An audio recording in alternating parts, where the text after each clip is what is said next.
Hello, everybody. This is Pietro Paganini, and I'm really happy to welcome you to our new Austrian Economics Monthly. And today, the topic that we have chosen is a real important one because we're going to talk about renewable energy, what policies and what tools. And we're going to do it with a great panel, and particularly two speakers that I'm going to present you very shortly. One is Bill Blaine, has not showed up yet, but I'm sure he will.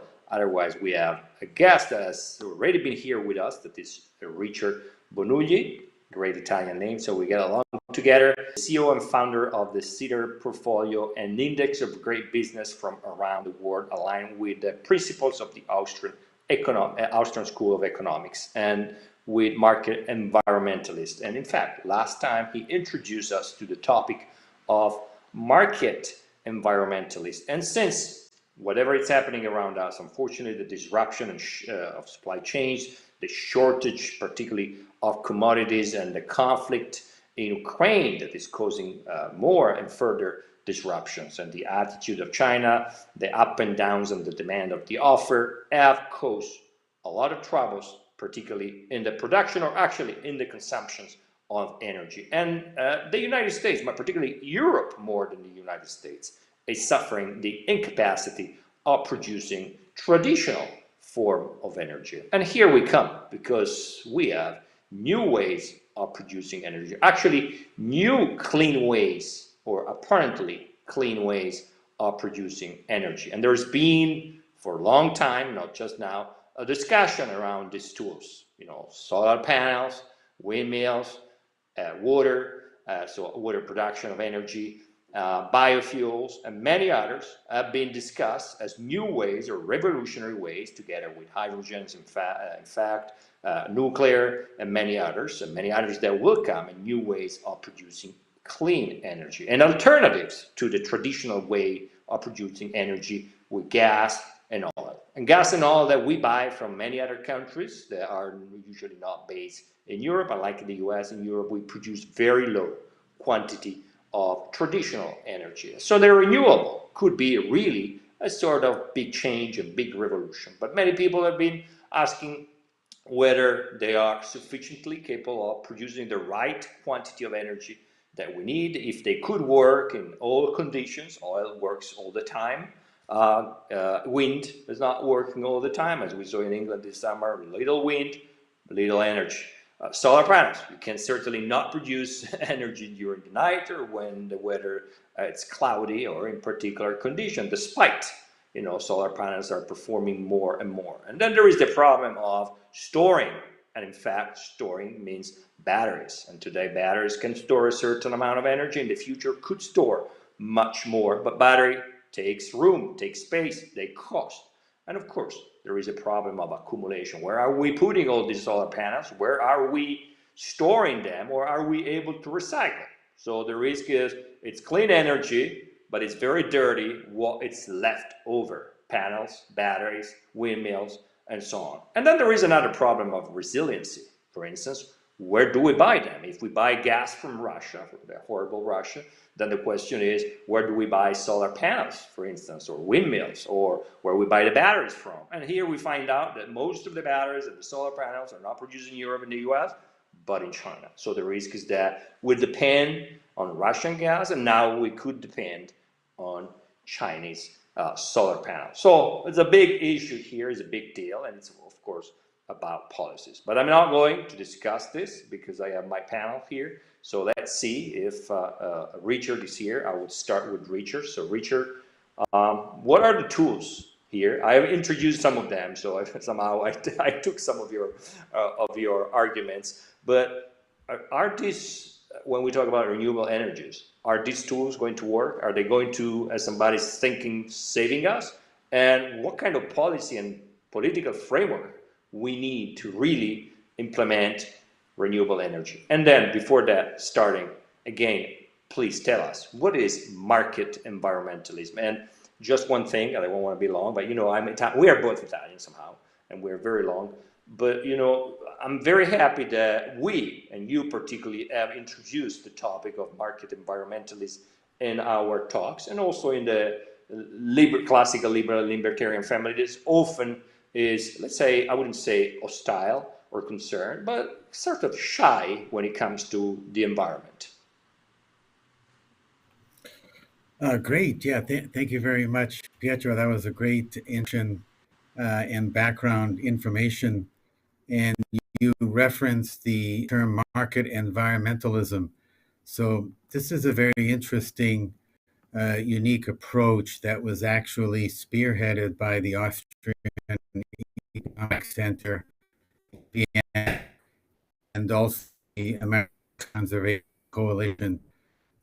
Together, there was a movement to put together a set of goals that are very appropriate to this discussion in terms of renewable energy. And it centers around an environmentalist approach. Uh, what happened is there was a set of 4 principles put together, and you can actually become a signatory to these principles as an individual, as a firm, as an entity. Just to review, these 4 principles are specifically market economy, private rights, and then there's number 3, which is realization, and number 4 is optimism and innovation. So just a little word about each area. So the first one on market economy, this is all about allowing the free market approach, where consumers are allowed to choose, in this case, like the energies, renewable energy options. So it's not forced upon them by either policy or government decision. And secondly, on private property rights, this is very important because this private ownership stimulates stewardship of the environment and responsibility. So this has a key role in environmentalism. Decentralization makes sense because those that are closest to the problem have generally the best solutions. So instead of having centralized planning, you've got more of a decentralized approach, decentralized solutions. And the last one, number 4, optimism and innovation, has to do with looking at solutions that emphasize technology solutions. So rather than doing policy or even forced authoritarian type of solutions, you've got emphasis on technology. How can technology be applied to address the challenges? So these are the 4 principles of market environmentalism, and it's very appropriate to this discussion. We, as a firm at Cedar Portfolio, Cedar Gold, were a signatory to the United Nations Principles for Responsible Investment. And so we look to promoting the 17 UN Sustainable Development Goals. A lot of them relate to environmentalism. But the approach is from a market environmentalism approach that we take. So it's based on the principles of the Austrian School of Economics.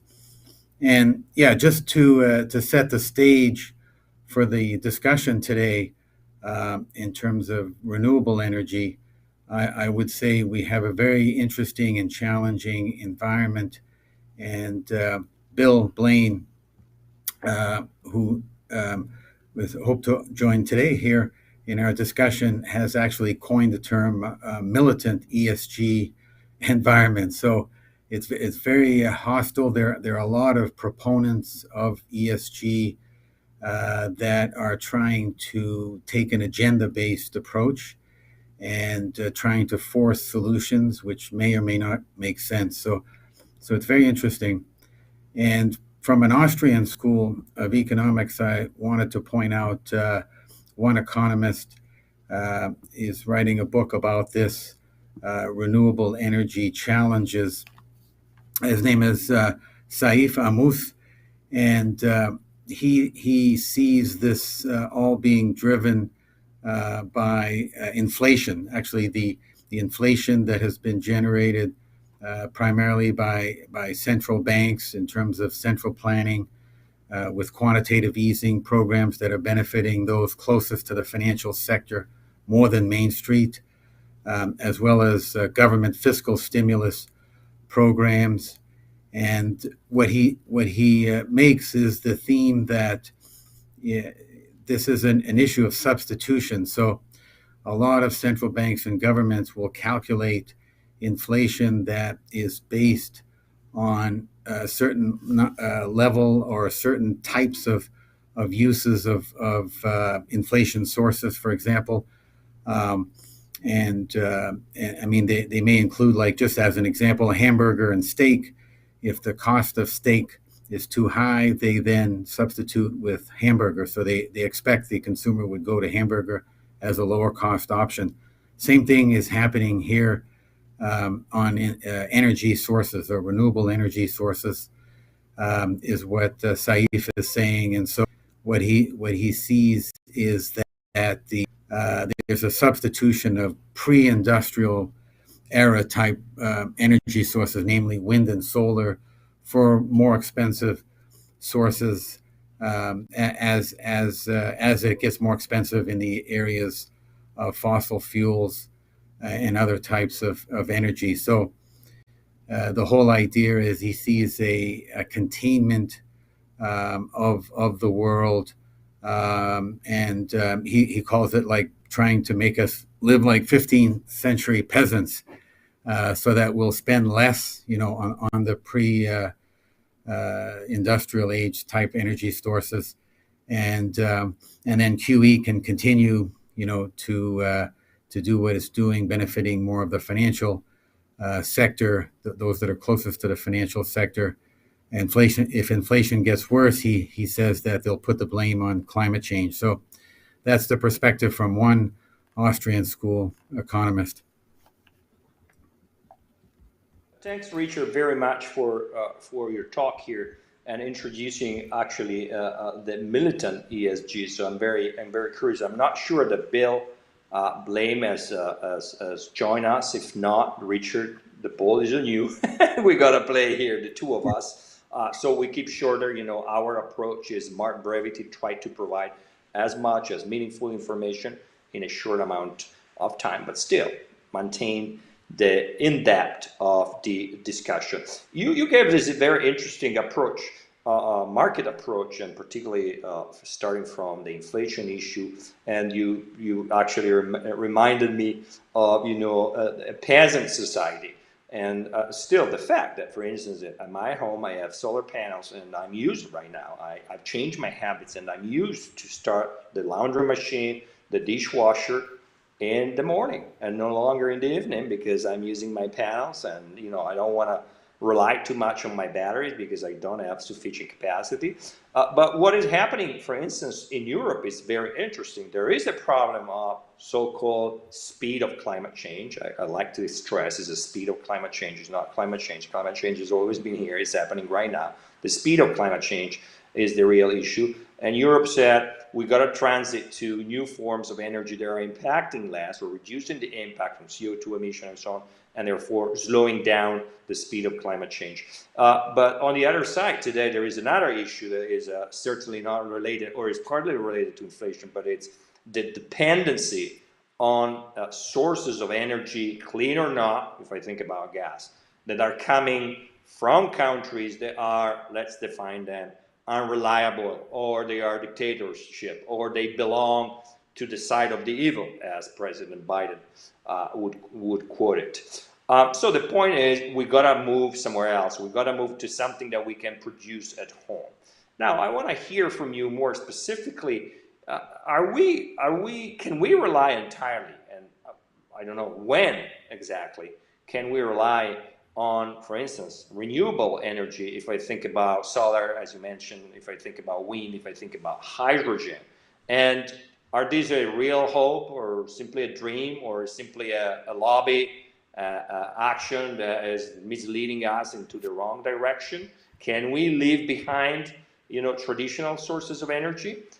Because if I see, and I give you the last point here, for instance, if I think about most European countries, if I think about my country, Italy, it's very convenient now to install solar panels and buy batteries, because the price of energy is very high, and because there are government incentives. So in Italy, there is the so-called 110% tax deduction.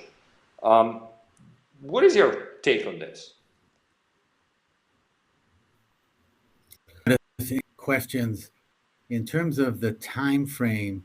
That's a big issue because there's a lot of push to now by the militant ESG supporters, as we mentioned earlier, to basically get rid of fossil fuels like immediately, and so that there's not an allowance of time, of transition time to go to renewable energy in a smooth type of fashion. It's just on just getting rid of or essentially attacking the fossil fuel sector, and not just fossil fuel.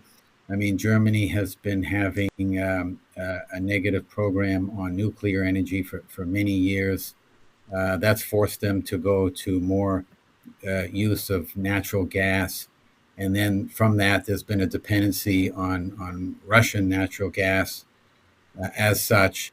And now, given the sanctions, that availability or distribution is coming into question. So that's all resulting, pushing the inflation on energy prices much higher. So yeah, there is a question on the allowance of a transition to renewable energy, and some of these so-called energy sources, hydrogen you mentioned. There's a big push on that in Germany, but if you look at it, it's more of a storage type of energy technology. You need some type of energy like wind or solar is what they're doing it with to generate hydrogen, or other forms of energy to generate hydrogen. So it's not like a natural source of energy as such. So that's not generally known by the public. Needs to be made aware. So and then there's the issue of scalability. Wind and solar. Is it scalable? Obviously, the time frame to do that, is expected to be like now. Where again, you need that transition to move to solar and wind. But then there's the issue of scalability. Is it scalable enough? Are there enough resources to do this? This actually brings up another issue on wind turbines and solar energy panels. Yes, when you have them built, there's little or no carbon emissions and cost as such, right, to build these. But what's not taken into account is the whole process. So wind turbines and solar energy panels, they require massive levels of mining, of milling, and manufacturing. And this actually entails the heavy use of fossil fuels or other non-wind, non-solar type energy sources. And of course, all of this is going to result in massive carbon emissions, which people supporting extensively the strict and only use of wind and solar neglect to see. So there's massive emissions of carbon dioxide. In fact, there's been estimates in the recent years that if you went to all solar energy, it would create a greenhouse planet overnight, essentially, because of the massive mining, milling, and manufacturing processes.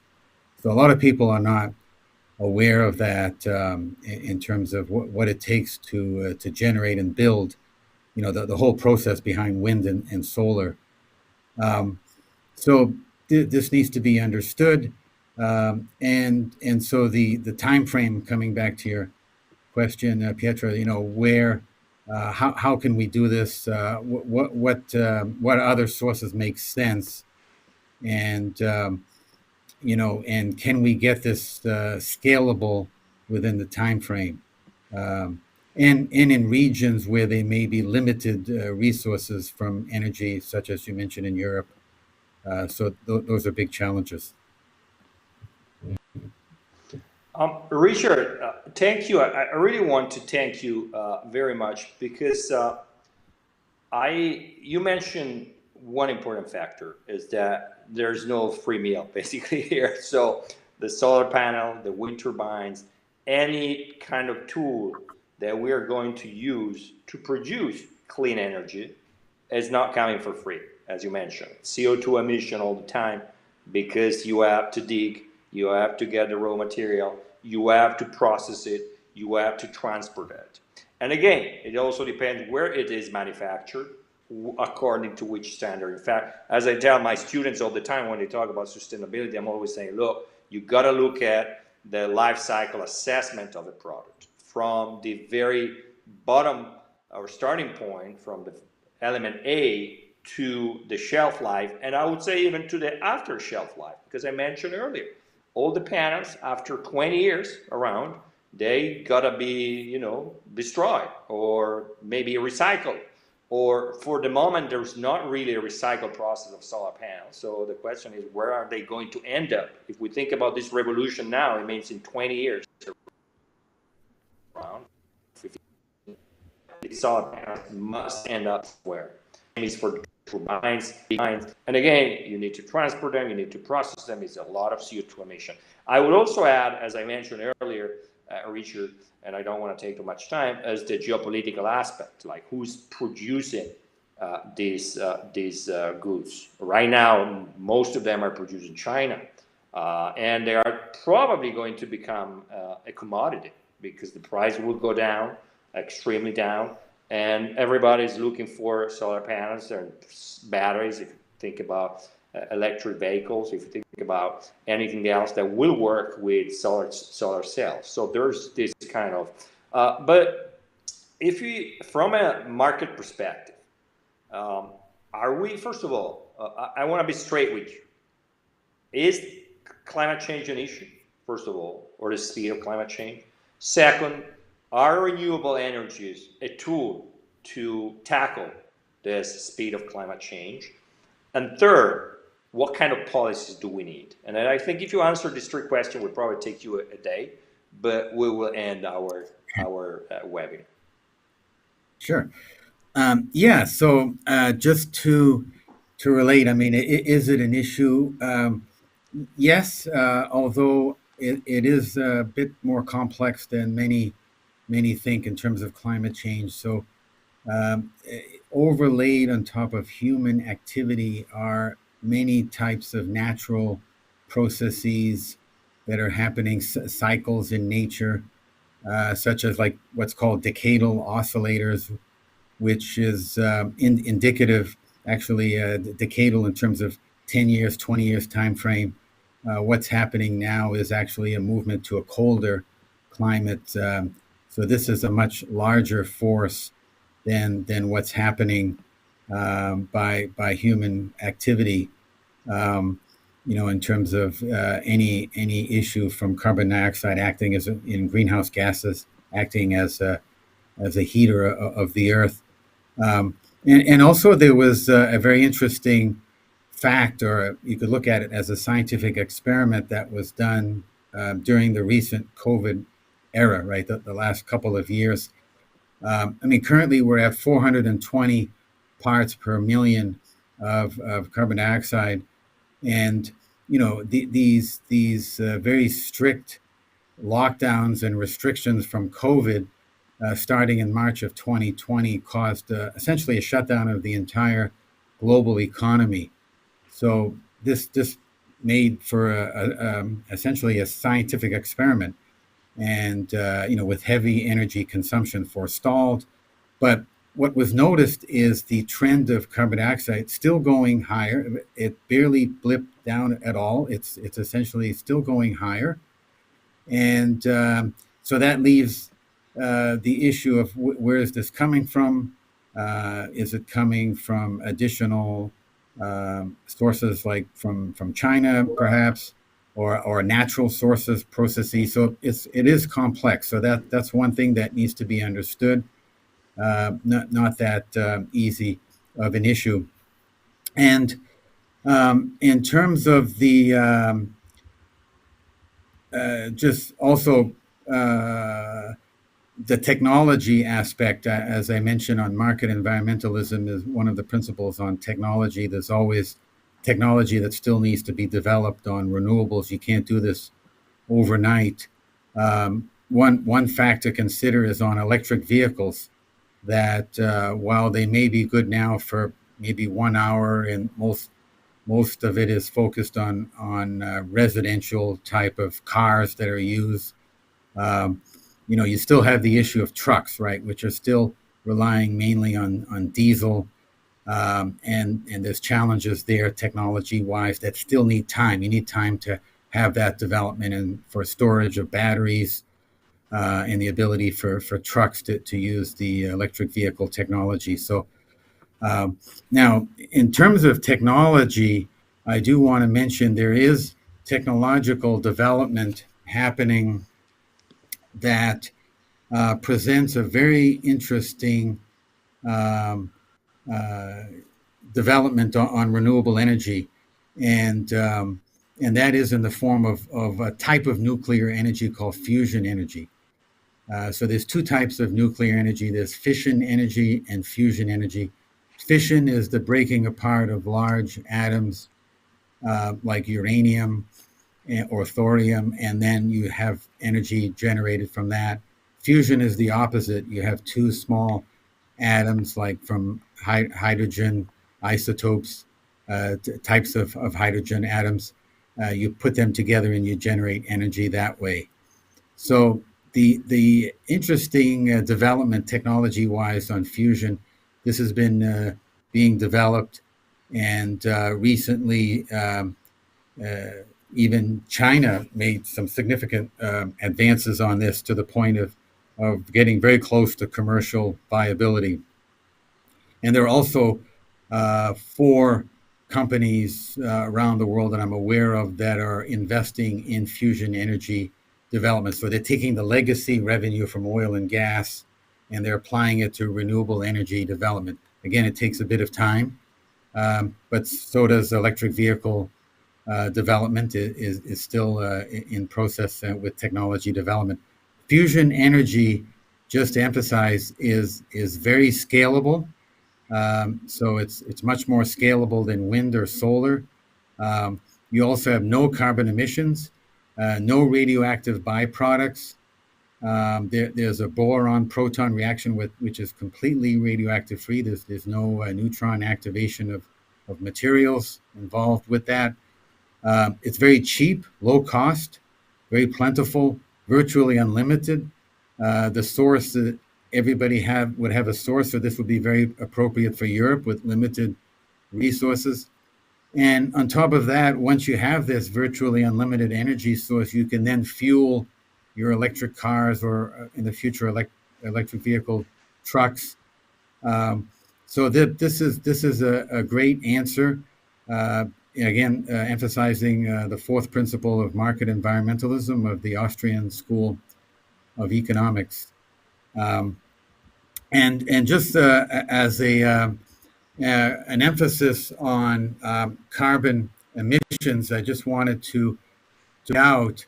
I mean, there's a lot of talk on carbon emissions, but using technology as well to enhance sustainability is a solution to address the carbon dioxide challenges. So there's actually a fact and calculations that if you increase the sustainability of farmlands, rangelands, and forest lands around the world by only 5 to 10%. So making them more, and farmlands would have to do like fertilizer that is natural gas based and those type of enhancements. Only 5 to 10% enhancement, you would essentially negate all of the carbon dioxide being produced currently. So that's a very important fact to keep in mind. So it can be addressed, with just a 5 to 10% improvement in sustainability on those type of lands. Richard, thank you so much. This is the Austrian Economics Monthly, and really, I want to reiterate this and thank you because you brought here finally a discussion on an issue That is the environmental issue. That is the issue of climate change. You can't deny it, or you can de facto recognize it exists. But it's here, and we got to tackle it. And I'm very happy that you introduce us to a new concept, like market environmentalism, and you well describe it. This militant or activist in the SG, and I'll see in the future what will happen. But also, you basically told us by providing a lot of knowledge here that we're definitely living a great time of incredible fast transition. So I think that we will see incredible innovation ahead. Our lives will change. Our cities are changing already. If we think about electric vehicles, if we think about batteries, Europe has just introduced a policy that all, talking about sort of totalitarian approach, but all public buildings, governments have to be independently producing energy. So means solar panels, wind turbines, and batteries, a lot of batteries. And again, we'll see. Panels, turbines, batteries will become more and more and more performing. You talk about nuclear fusion. So we will have a great invention here ahead of us. Certainly, you mentioned something more important, again, in the market community and in a classical liberal community we should discuss is how you make land more productive, for instance, how you reduce deforestation, how you find ways to capture CO2 emissions. There's a lot of studies going on. Obviously, it's an incredibly gigantic topic. Includes, knowledge of physics that certainly I don't have, knowledge of chemistry that certainly I don't have. We are more on economics and more on obviously the policy side. But it's definitely an interesting discussion, and I think as a family, and thank you again for bringing the topic here, and hopefully we'll be able again to discuss this also live in the next events. Don't forget the European Resource Bank soon happening in Stockholm. I want to thank you, Richard. Please, if you're following us, if you came till here, if you arrived here following our quick podcast, I would say at this point, or webinar, don't forget that Richard has a very interesting podcast on economics and financial market, and certainly an entrepreneur, an innovator, and a guy that I say it brings great things to discuss. And always great to talk to people like you, Richard. Really, really, really exciting, because you might agree or disagree, but there's always something to talk about and something to discuss. Absolutely. That brings a light in our mind. And as we said before getting online, I said we live in a time where we're no longer used to discuss. We just tweet. I'm a bad tweeter actually, but it's important to discuss. Disagree a lot. Too often we sit down with people we agree. We got to sit down with people we disagree, or people that are, bringing those concerns, those arguments that might shock us at the beginning. We might disagree, but they bring that little knowledge that help us enhancing our own knowledge. So you certainly did that. Whatever people think, disagree or agree, you certainly brought some lights in our mind. And I want to thank you. And I want to thank again the Austrian Economics Center, and particularly Confederate here in Rome. Thank you, Richard. Thank you to everybody. And we see very soon next month with the next Austrian Economics Monthly. Thank you so much.